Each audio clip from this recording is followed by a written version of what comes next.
Bom, boa tarde a todos.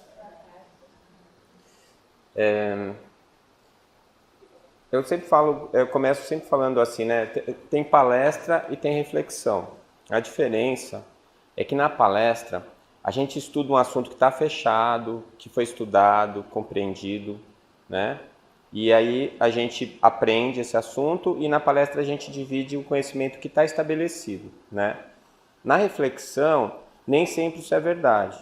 Então eu gosto de chamar a atenção porque assim, são coisas que eu penso, que eu pensei, alguns argumentos que eu estou trazendo, mas que podem estar errados. São coisas que eu estou pensando agora e estou trazendo para convidá-los a refletir comigo, tá? Então, para a gente entender, né, determinadas coisas, porque depois eu me sinto culpado, ainda mais agora que o Júlio e a Dona Eni ficam pondo tudo no YouTube.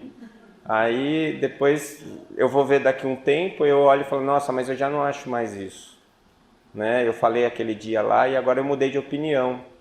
Então a diferença é essa, tá? E é importante a gente frisar isso porque para as pessoas receberem adequadamente as informações que eu vou trazer e para depois elas fazerem um bom uso das informações ou descartar se eles acharem que não serve, tá? Bom, uma das coisas que já há algum tempo eu tenho notado é que a física, de todas as ciências, de todas as áreas do conhecimento humano, a física é aquela que dita o tom, né? É como se fosse o diapasão antes de começar o coro a cantar. Então, assim, parece que é uma coisa muito específica, a física, ela estuda com base na matemática, mas o que a física faz é estudar as leis do universo. E conforme a visão que a física está dando para as leis do universo, ela acaba abrindo o ângulo para todas as outras áreas do conhecimento humano olharem também. Então, a gente tem basicamente três grandes fases na física. A primeira, que foi o grande avanço da humanidade para a era da tecnologia, que foi a física mecanicista de Newton. Então, todo mundo aqui aprendeu na escola Newton. Então, o que o Newton estuda? O movimento, o atrito, que são coisas que estão ao nosso redor. E são coisas que estão, assim, são palpáveis, fáceis da gente perceber, né? Então, por exemplo, o movimento. Eu olho, vejo um carro andando, o carro breca, faz barulho, o pneu esquenta quando eu breco. Quer dizer, o que é isso? Aí o Newton vem e explica. Então, todas as leis da mecânica são leis que a gente pode ver facilmente. Eu não preciso de um exemplo muito longe da realidade, fazer uma figura de linguagem muito complexa para a gente entender que aquilo é daquele jeito. Porque ele trata do imediato, do perceptível, do consciente. E aí o que aconteceu? Quando Newton deu início à física newtoniana, a mecanicista, todo o resto veio de roldão. Então a gente começou com as máquinas mecânicas mesmo, né? Hoje a gente não chama mais de máquina, é um aparelho, né? Antigamente era máquina mesmo, tinha lá as catracas, né?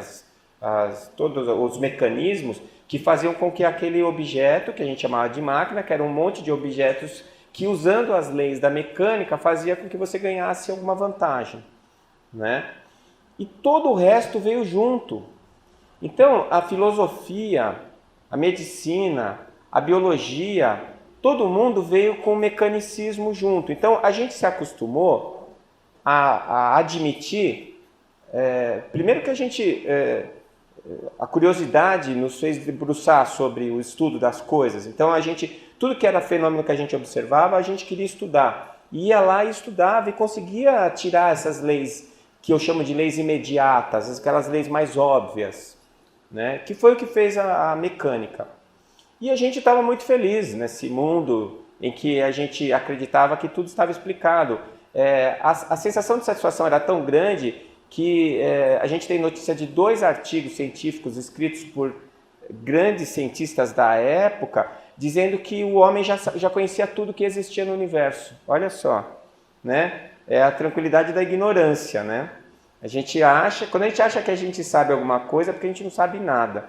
Por isso que eu gosto muito da frase de Hipócrates, só sei que nada sei, né? Quer dizer, quando você vislumbra o todo, é que você percebe a insignificância do seu conhecimento. Pois bem, e desse jeito nós viemos vindo na mecânica. Até que veio Albert Einstein com a relatividade, né? A relatividade, ela já não trata de uma coisa tão óbvia. Ela ainda é uma coisa perceptível, né? Mas não tão óbvia. Então, por exemplo, a velocidade relativa. Quanto que está andando o carro? O meu carro está andando a 100 km por hora. 100 km por hora em relação ao chão. Mas se tiver um carro andando do meu lado a 100 km por hora, a minha velocidade em relação ao carro é nenhuma, é zero. E assim você começa a relativizar as coisas, né? Eu nem tenho condições, nem pretendo dar aula de física aqui, mas o que eu estou querendo mostrar é o seguinte, que as coisas que a teoria de Einstein trouxe já não são tão óbvias. E a teoria da relatividade, ela se baseia numa fórmula que diz que a matéria é energia. Então a gente separava essas duas coisas. Uma coisa é matéria, outra coisa é energia. É a mesma coisa. Matéria e energia são a mesma coisa. E isso já não é tão óbvio.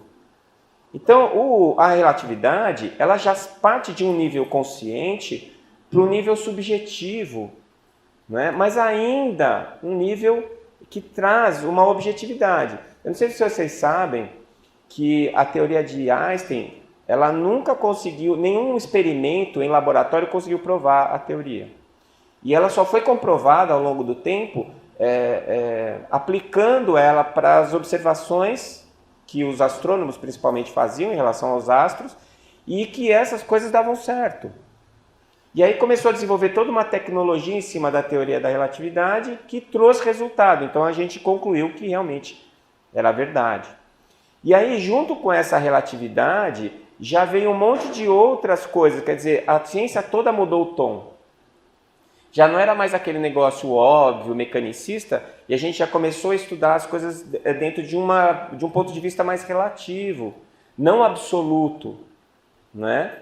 E as coisas foram caminhando e caminharam mais e mais rápido, tanto para fora quanto para dentro, ou seja, tanto mergulhando no átomo, tanto mergulhando nas partículas subatômicas, como indo para o cosmos, falando dos astros, né, das galáxias e assim por diante. E aí depois veio a terceira etapa, que é a física quântica. E é engraçado que nós ainda não chegamos lá na quântica, porque todo mundo fala a física quântica é recente. Recente nada, tem 100 anos. Mas é que nós só agora é que estamos tendo maturidade para começar a entender as consequências do que aquilo significa. E é agora que a quântica está começando a ditar uma nova forma de ver o mundo, que é uma forma nem objetiva nem subjetiva. É uma forma probabilística, uma forma estocástica. É um negócio meio maluco, porque dependendo da forma como você pensa, a quântica, ela perverte a realidade, né? Eu vou dar um exemplo. A quântica, ela diz o seguinte, que o mundo é um mundo de possibilidades. Então você teria um leque de possibilidades. E o observador, que seria uma inteligência, uma consciência, ele vai escolher uma dessas possibilidades para ela se tornar realidade.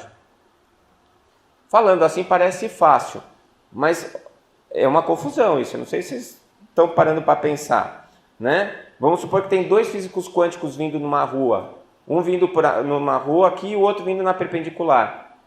E o farol está vermelho para um e verde para o outro. E o físico quântico que está na rua que está o farol vermelho, ele fala assim, Dom, como eu que escolho as possibilidades, eu vou escolher a possibilidade desse farol ficar verde para mim. E o farol vai ficar verde para ele. Só que o outro também é físico quântico. E pensa a mesma coisa. E aí vai ficar verde para os dois? Não vai acontecer isso, né?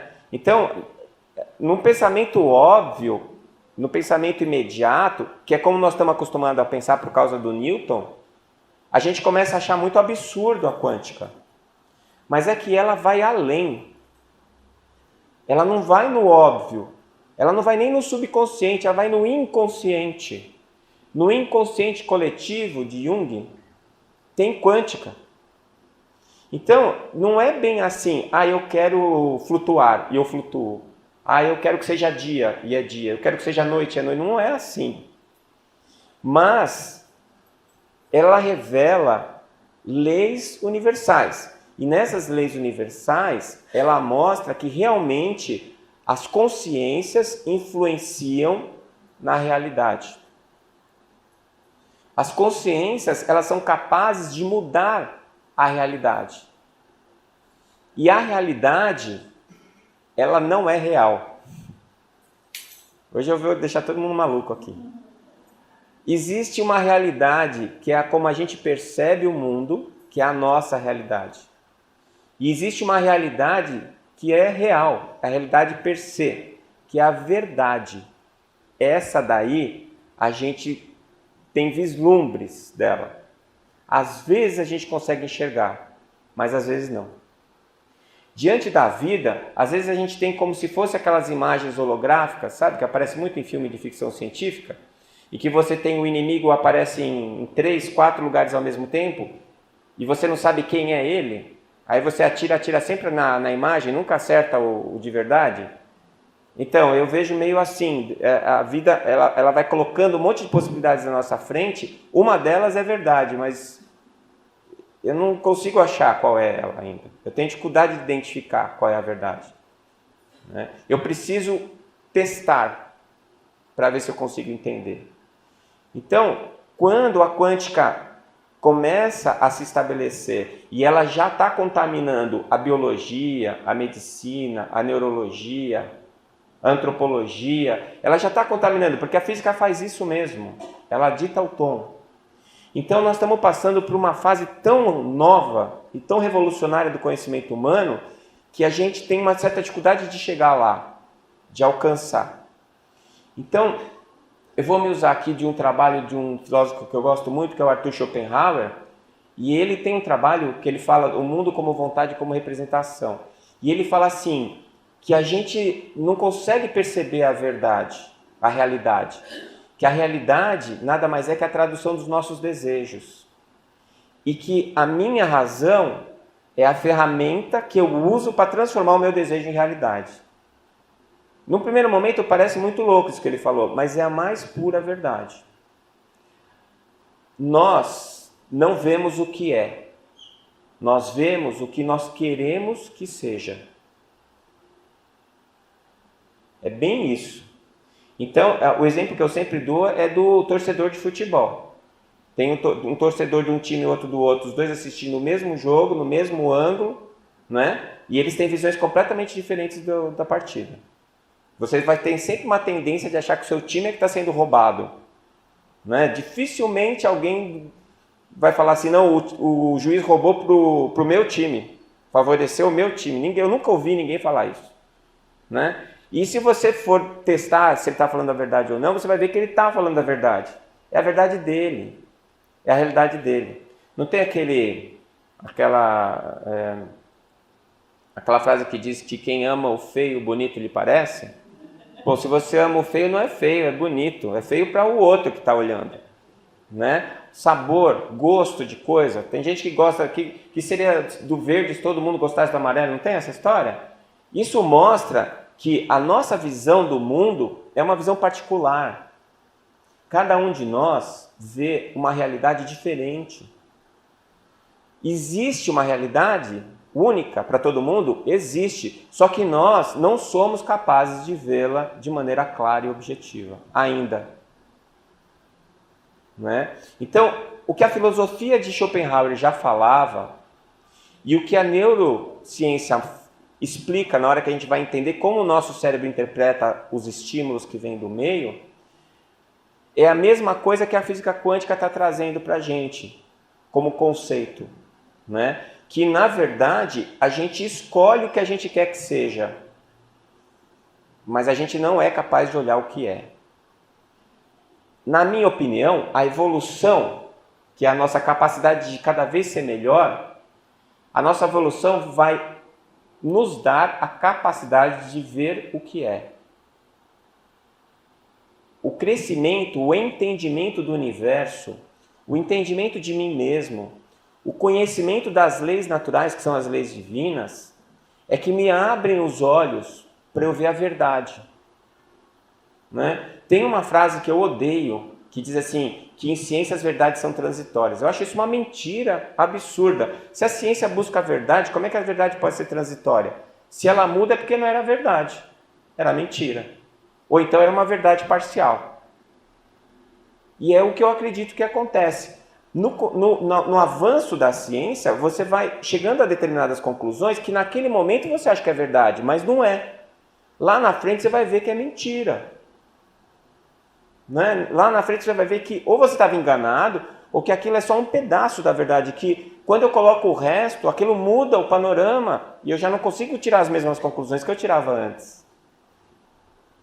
Então, isso é uma coisa que eu acho muito revolucionária, se você começa a aplicar na tua vida todo dia. Se você começa a perceber que a realidade que você imagina, porque é isso mesmo, a realidade que a gente acha que é real é imaginada pelas nossas mentes, utilizando o nosso cérebro e o nosso sistema nervoso de percepção. Então, se você começar a levar em consideração que o que te parece tão real pode ser absolutamente falso, ou é apenas real para você, o mundo todo começa a se transformar na sua frente. As pessoas começam a se transformar na sua frente. Você começa a ter visões completamente diferentes das mesmas coisas que você observou a sua vida inteira, às vezes, e que de repente você olha para aquela coisa e vê ela de uma maneira absolutamente diferente. Como se ela tivesse se materializado na sua frente de uma maneira mágica, né?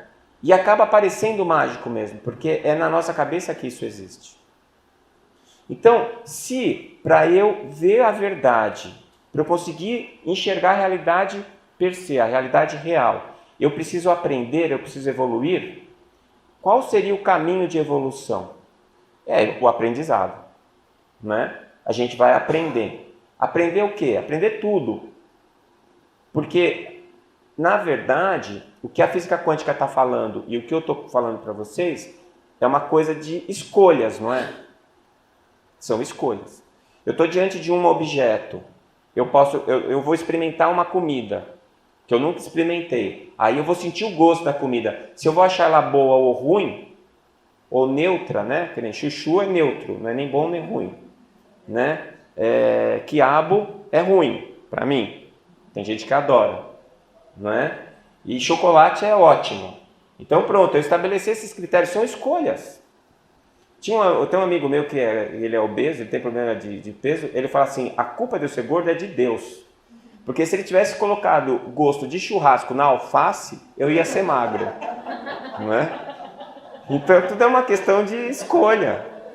Agora, eu penso assim, a culpa não é de Deus, a culpa é dele. Se ele achasse o gosto do alface bom e o do churrasco ruim, ele ia ser magro também, né? Mas aí são as questões das escolhas que vão criando a realidade. Agora, para você escolher, você precisa de um dado importante, que é qual? Você só escolhe o que você conhece, ou o que você sabe que existe. Eu não tenho como escolher alguma coisa que eu não sei que existe. E isso é uma coisa que remete a gente ao nível de consciência de cada um de nós. Então, o meu livre-arbítrio, a minha capacidade de escolha, ela está diretamente relacionada à minha consciência do que está acontecendo ao meu redor. A consciência que eu tenho do mundo. Então, quanto maior o meu nível de consciência, maior o meu menu de escolhas, as minhas possibilidades. Né? De qualquer maneira, uma vez que eu escolha, eu vou experimentar a escolha. E aquela escolha vai me trazer uma resposta, que é um feedback, que pode ser positivo ou negativo. Se for positivo, eu repito. Foi bom, eu repito. Experimentei uma comida que eu nunca tinha comido. Achei o gosto bom, vou comer de novo. Achei o gosto ruim, não vou repetir. Tá certo? Aliás, a gente faz isso às vezes até por preconceito, né? O meu caçula, ele deve ter comido alguma coisa que ele não gostou e depois um certo dia lá ele falou assim para mim, pai, uma coisa é certa na vida, tudo que é verde é ruim de comer. Então ele associou a cor a um sabor e agora tudo que é verde é ruim de comer. A gente faz isso o tempo inteiro. A gente faz isso o tempo inteiro. Com a cor dos alimentos, com o jeito das pessoas, com a roupa que elas usam, né? É o tempo inteiro assim. Quando eu dava aula em Santos, eu dava aula para a faculdade de biologia e num ano lá, como nós fomos começar o curso, chegou um menino que era dark lá. Ele usava um cabelão que vinha na cintura, todo de preto, só usava preto, né? Eu dava aula à noite, ele entrava de óculos escuros, tinha piercing para todo lado. E eu falei, esse menino vai me dar trabalho. Esse moleque tem cara de bandido. Foi meu melhor aluno. Aliás, era muito bonzinho, ele era super gentil. Sabe? Tudo que você precisava, eu conversava com ele. E ele ajudava os outros colegas, porque ele era muito inteligente, tinha facilidade de entender. Eu tinha uma ideia dele que ia ser terrível. Por quê? Porque eu associei a imagem dele a outras experiências anteriores. Então eu vou criando a minha realidade, né? Mas na medida em que eu vou aprendendo, eu vou começando a ver com mais clareza e vou tendo mais chances de fazer escolhas melhores, tá? Muito bem. Como é que é o nosso processo de aprendizado? Como é que a gente aprende? O nosso sistema nervoso, todos os circuitos neuronais do nosso cérebro, eles são organizados de uma maneira para que você aprenda por tentativa e erro. Isso é interessante, porque a gente aprende por tentativa e erro. Então, todas as vezes que a gente está diante de um dilema, de possibilidades, a gente vai usar a nossa memória do passado, as nossas experiências anteriores, para escolher uma delas. E aí, na medida em que você escolhe aquilo, você está testando, né? E aí, se dá certo, você repete, se não dá, você evita. Bom, esse nível essa forma de aprendizado, ela impõe para a gente o erro, não é? Ela impõe o erro. Por isso que diz que errar é humano, é mesmo. Quem não erra não aprende. Para você aprender, você tem que errar. Porque você tem que tentar. E o erro, ele traz algum nível de sofrimento. Traz dor, muitas vezes. Porque você faz uma coisa que traz uma resposta negativa, você sente dor. Ou você pode não fazer nada, mas alguma coisa que acontece ao teu redor, da maneira como você vê a realidade, aquilo te agride tão fortemente que você sente dor. E a dor vai te ensinar. A dor vai fazer com que você se mobilize para que aquilo não aconteça mais, ou para você se livrar daquele sentimento que está te trazendo a dor de uma maneira ou de outra. Isso é que faz a gente andar para frente, né? Isso é que faz com que a gente discuta, evolua, né? É a tentativa e erro. Eu achava, até bem pouco tempo atrás, por isso que é interessante, a gente vai fazer a reflexão para a palestra, vai mudando de ideia, por isso que eu falei aquilo no começo. Eu sempre achei que o caminho da dor era o mais curto. Por quê? Porque a gente é herdeiro da tradição judaico-cristã que fala muito da dor como forma de aprendizado. Todos os nossos grandes vultos do cristianismo foram mártires, a começar por Jesus. Todos eles sofreram, foram queimados, né? Foram discriminados. E eu cresci na Igreja Católica aprendendo isso, que era a dor é que fazia a gente crescer. Faz mesmo crescer. Eu acabei de falar isso. Mas será que é só a dor que faz a gente crescer? Um dos exemplos que eu sempre usei era do soldado. O soldado, quando tem guerra, ele sobe a patente mais rápido. Então seria um caminho mais curto, porque você vai lá, vai sofrer para ganhar a medalha mais rápido. Eu já não vejo mais desse jeito. Por quê? Porque a dor, ela vem do erro. O erro vem da tentativa. Então, se eu vou tentar, até acertar, a chance de eu ficar muito tempo errando é maior do que se eu já for para uma alternativa que talvez dê certo. Então é aquela história, o teimoso que não aprende nunca, né? O teimoso, todo mundo fala, o teimoso ignora o que todo mundo fala. Ele tem que ir lá, ele experimentar. Então ele vai sofrer mais. O outro que observa, e que pede a opinião antes é aquele que fala assim, bom, eu vou ter que ir para tal lugar. Eu vou conversar com alguém que já foi lá, porque a experiência dele pode me ajudar.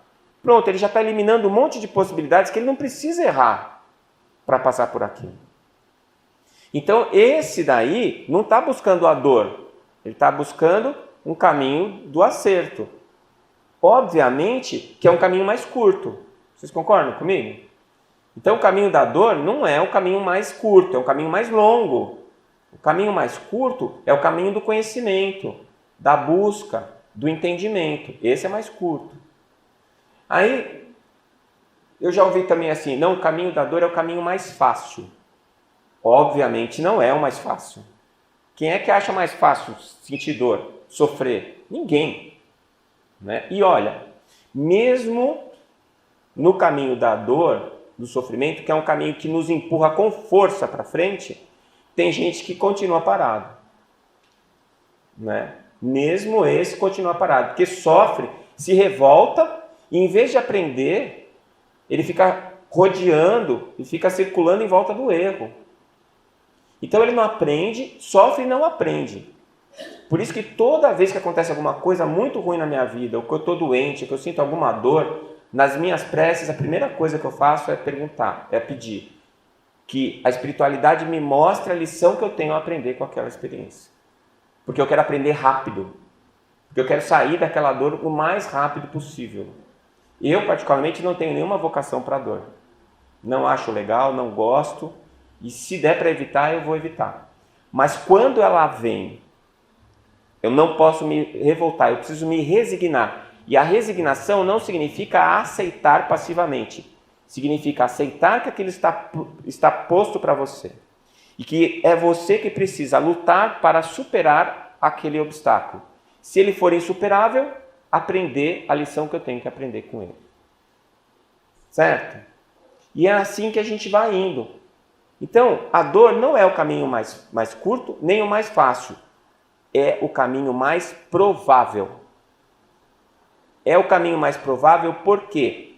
Porque a amplitude da nossa consciência é restrita. E no nosso menu de opções para as escolhas que nós fazemos, geralmente as opções são de dor. Tem as piores e as melhores. Não que não existam outros caminhos, eles existem, mas raramente nós conseguimos vê-los. Raramente nós conseguimos vislumbrar esses caminhos. E quando alguém está próximo de nós e consegue fazer isso, em vez da gente usar o exemplo, a gente fica com raiva. Né? Vocês sabem disso, né? Quantas vezes já ouvi assim, eu não gosto daquela mulher. Por quê? Ela está sempre feliz. É irritante. É irritante porque, não porque ela está feliz, é porque você quer ser feliz igual ela e não consegue. Mas porque ela é a tal da otimista. E o otimista é que escolhe o lado bom, não o lado ruim. O pessimista é o que escolhe o lado ruim e não o lado bom. E aí você vai dizer, não, eu escolho o lado ruim porque é a dor que me faz evoluir. Bobagem. Bobagem. Você escolheu o lado ruim porque você quis. Não é? Quando você pode escolher o lado bom, você não escolhe. Por quê? Porque você não vê o lado bom. Você só vê o lado ruim. É a história do copo. O copo tem metade do copo tem água, metade está vazio. Você mostra para o otimista, está quase cheio. Mostra para o pessimista, está quase vazio. O pessimista vê o que falta de água. O otimista vê o quanto de água já tem.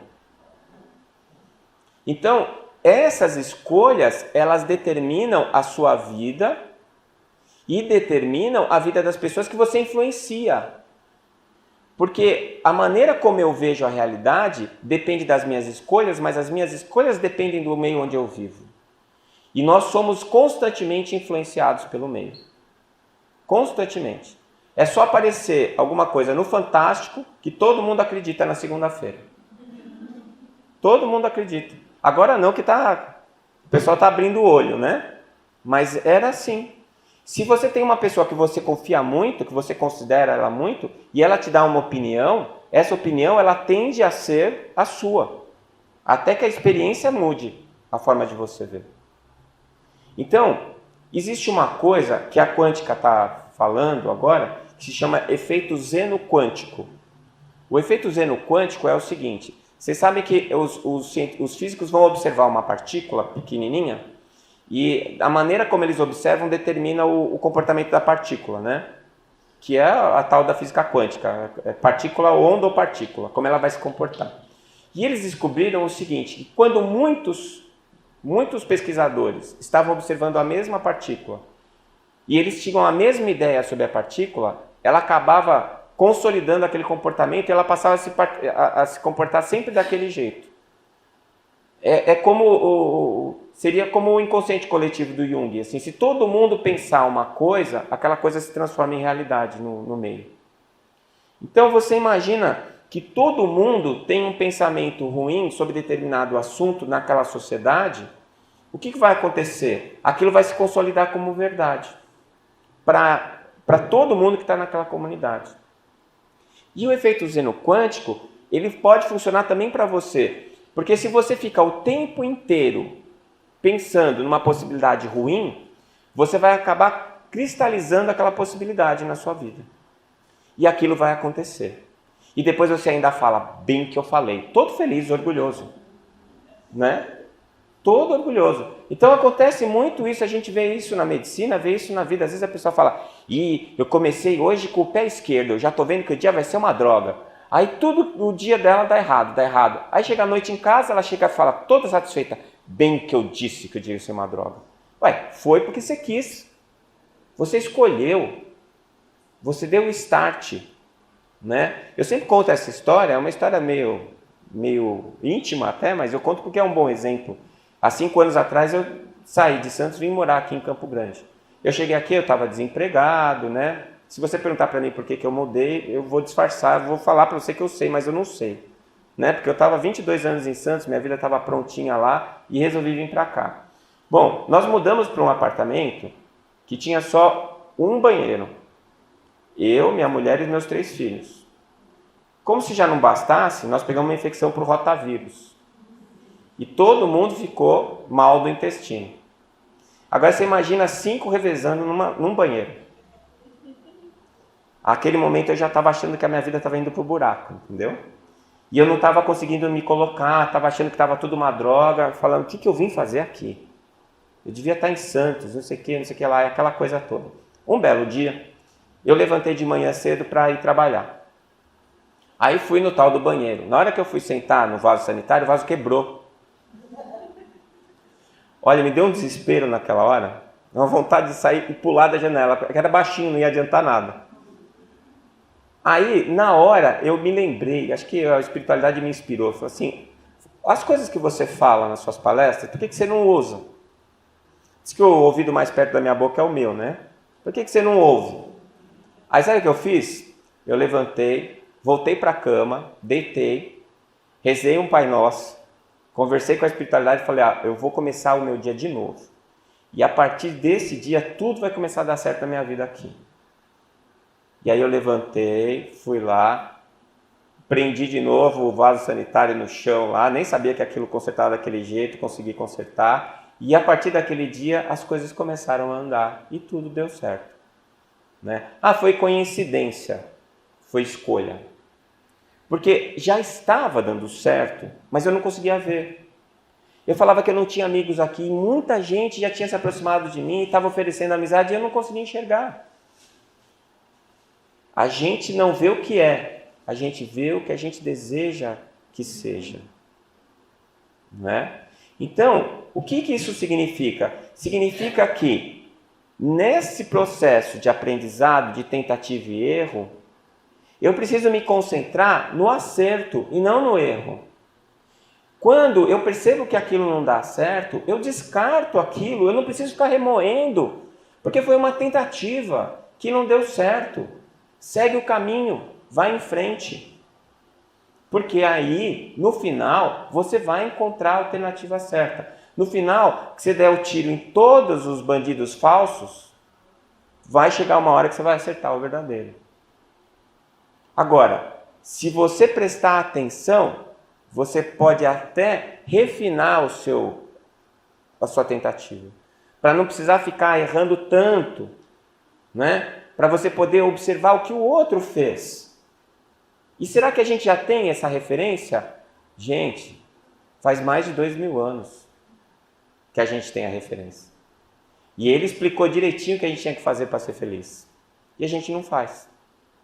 Eu não sei vocês, mas eu, que sou espírita, me considero, porque o livro dos Espíritos diz que o espírito é aquele que se esforça para ser alguém melhor, e isso eu posso dizer que eu faço, eu me esforço. Então eu, que sou espírita, posso dizer para vocês que eu erro mais do que acerto. E que eu faço menos de 1% daquilo que eu acredito que eu deveria fazer. Eu sei que é errado, eu não quero fazer, mas quando eu vejo, eu já estou fazendo. Porque é quase que automático. Não é quase, é automático. Então, qual que é o meu caminho? Meu caminho é fazer força para não errar mais. E toda vez que eu estiver errando, eu parar o processo, retroceder, pedir desculpas, consertar as burradas e continuar seguindo o caminho. Tentativa e erro. Errou, errei, aprendi, virou a página. E nesse caminho, nós vamos indo adiante. Quando Jesus falou assim, bem-aventurados os que sofrem, porque deles será o reino dos céus, bem-aventurados os famintos, porque receberão o alimento, os sedentos de justiça, porque serão justiçados. O que ele estava falando? O que ele sabia, que as nossas consciências microscópicas, para aprenderem, iam ter que passar por tudo isso, pela dor, pela fome, pela injustiça, pela ingratidão. Mas ele não estava dizendo para a gente que era nossa obrigação passar por isso, não. É só ele estava constatando o óbvio. As nossas escolhas vão ser essas. Mas não que isso precise para que você seja feliz. Ele não quer que a gente sofra. A gente não precisa sofrer, mas vai. Por quê? Porque escolhemos isso. E por que escolhemos isso? Porque somos deste tamanhinho ainda. Vocês conhecem alguma criança que aprendeu a andar sem cair? Alguém aprendeu a andar de bicicleta sem se ralar, pelo menos uma vez na vida? Alguém aprendeu a cozinhar sem queimar a comida, ou pôr muito sal um dia ou no outro? Não tem como. É o processo. E nesse processo de aprendizado, é a tentativa e erro. Vamos errar, mas vamos aprender com os erros. Então, depois diz assim, mas ai dos ricos e poderosos, porque depois vão ter os rangeres de dente e as dificuldades. Ele está praguejando e está condenando os ricos e os poderosos? Não. A diferença é que, para o pobre, para o que está passando uma provação, uma dificuldade, o caminho está estreito, ele não tem muito para onde ir. Ele só pode ir para frente. A chance dele errar é menor. Mas erra, hein? Erra também. E quando erra, erra feio também, né? Mas ele pelo menos tem uma desculpa. Né? O pobre que vira bandido ainda tem a desculpa que a miséria levou ele para a bandidagem. Né?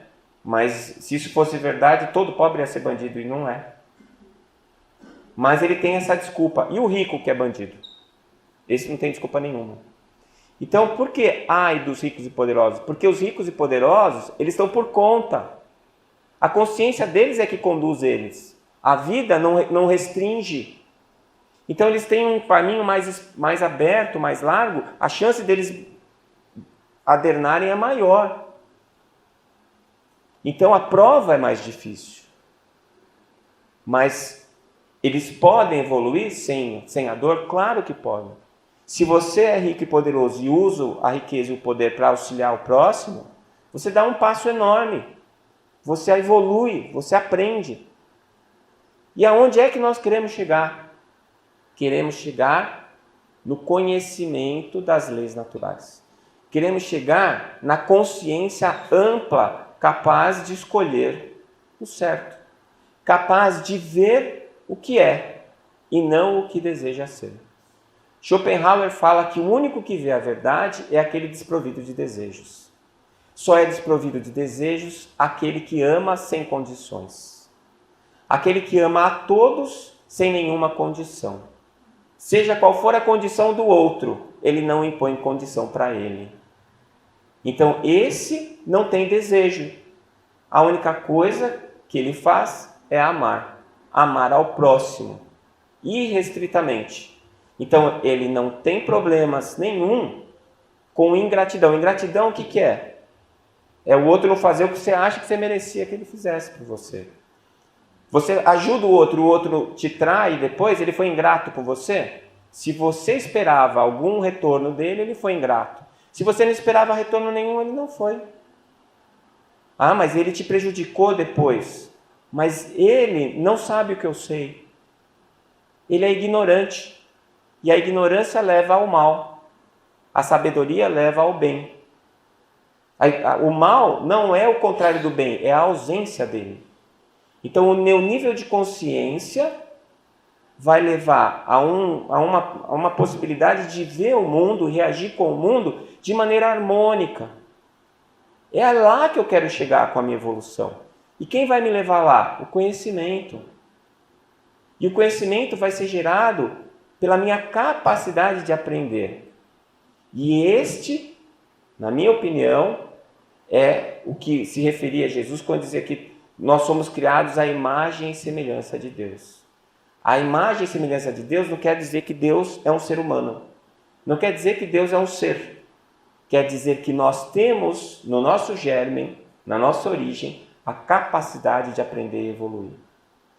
E na medida em que eu aprendo e evoluo, eu vou atingindo a proximidade de Deus. Porque eu vou começar a não ter mais desejos. E a ausência do desejo vai me fazer ver o que é, e não o que eu quero que seja. Vai me colocar diante da verdade. E Ele é a verdade. Deus é a verdade. É a causa e origem primária de todas as coisas. Então, quando Ele disse assim para a gente que o reino de Deus está dentro de nós, Ele está dizendo exatamente isso. O reino de Deus é a sabedoria, é a paz, é a harmonia, é o amor incondicional. E está dentro de nós porque Ele nos criou a partir disso. É a nossa origem, é a nossa causa primária. E na medida em que nós vamos evoluindo, nós vamos afastando a ignorância, e quanto menos ignorância, mais luz, mais conhecimento, maior a capacidade de amar. Então, esse é o mecanismo pelo qual fomos criados e vamos evoluir. E a única coisa que foi determinada, que é inexorável, é que nós vamos evoluir e que vamos ser felizes. Estamos condenados à felicidade eterna. Essa é a única condenação que nós temos. Todos os outros percalços da nossa trajetória, as dores, as dificuldades, são oriundos da nossa ignorância e do nosso processo de aprendizado. Portanto, se as escolhas são nossas, que as façamos com maior possibilidade, com a maior quantidade de consciência possível. Portanto, aprender, observar e depreender o que está acontecendo ao redor é uma atitude inteligente que vai nos levar a escolhas mais razoáveis, mais próximas da verdade, com menor chance de erro e, consequentemente, com menor possibilidade de dor e de sofrimento. Então, o que o Espiritismo me revelou, e que é uma coisa que eu acho muito importante, é que a minha vida está nas minhas mãos. Deus criou tudo que existe, e perfeito. E essas leis vão me levar inexoravelmente para a felicidade. Mas o caminho quem escolhe sou eu. Quando a chuva cai no topo de uma montanha, a água vai escorrendo e vai chegar no sopé. Mas cada gota escolhe um caminho diferente. São incontáveis os caminhos que levam para o mesmo lugar.